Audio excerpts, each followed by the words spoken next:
নমস্কার বন্ধুরা, ঘরোয়া রান্নায় সবাইকে স্বাগত। আজ আমি আপনাদের সাথে দুর্দান্ত স্বাদের এই চিকেনের রেসিপি শেয়ার করব।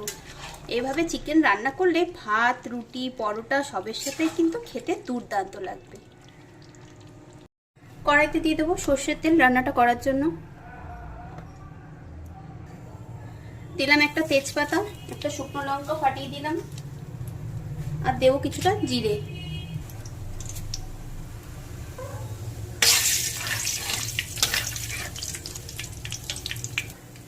এবার কুচি করে রাখা পেঁয়াজগুলো দিয়ে দেবো। দেবো নুন দিয়ে দিলে পেঁয়াজটা তাড়াতাড়ি নরম হয়ে যাবে। পেঁয়াজ ভাজা হয়ে গেছে, এবার দেবো আদা বাটা,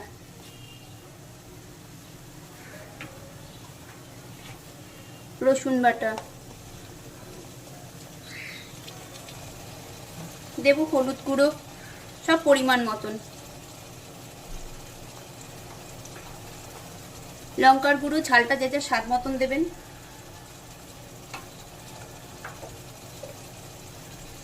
দেবো জিরে গুঁড়ো, ধনে গুঁড়ো, আর দিলাম টুকরো করে কেটে রাখা টমেটো। এবার সব নেড়ে নেব। দেবো অল্প একটু জল।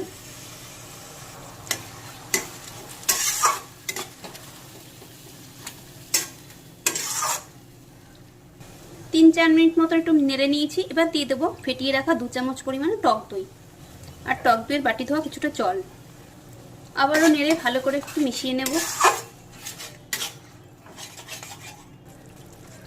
2-3 মিনিট মতো নেড়ে নিয়েছি, ফুটে উঠেছে। এবার দিয়ে দেবো ধুয়ে পরিষ্কার করে নুন মাখিয়ে রাখা চিকেনগুলো। আলুগুলোও দিয়ে দিলাম। আলুগুলো সামান্য আমি একটু ভেজে নিয়েছি আগে। এবার ভালো করে সব মিশিয়ে নেব। এইভাবে চিকেন রান্না করলে ভাত, রুটি, পরোটা, লুচি এগুলো সবের সাথে কিন্তু খেতে ভালো লাগবে। দিলাম একটু কাশ্মীরি লঙ্কার গুঁড়ো, তাহলে কালারটা ভালো আসবে। এবার ঢাকা দিয়ে কিছুক্ষণ রেখে দেব। ঢাকা খুলে নিয়েছি, এবার একটু নেড়ে নেব।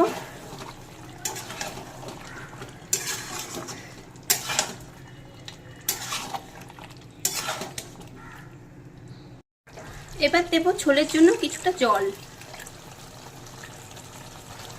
আবারও নেড়ে একটু মিশিয়ে নেব।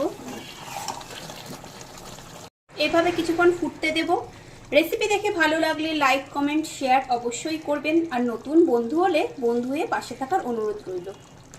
এবার দেব 2টো কাঁচা লঙ্কা আর কিছুটা গরম মশলা গুঁড়ো। মিশিয়ে নেব। রান্নাটা আমার কমপ্লিট। গ্যাসের ফ্লেম অফ করে কিছুক্ষণ স্ট্যান্ডিং টাইমে রেখে দেব, তারপর আবার সার্ভ করব। গরম ভাতের সাথে আমি চিকেন কষা সার্ভ করে নিয়েছি।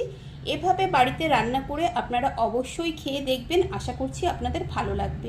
খুব শীঘ্রই দেখা হবে নতুন কোনো ভিডিওতে। সবাই ভালো থাকবেন, সুস্থ থাকবেন।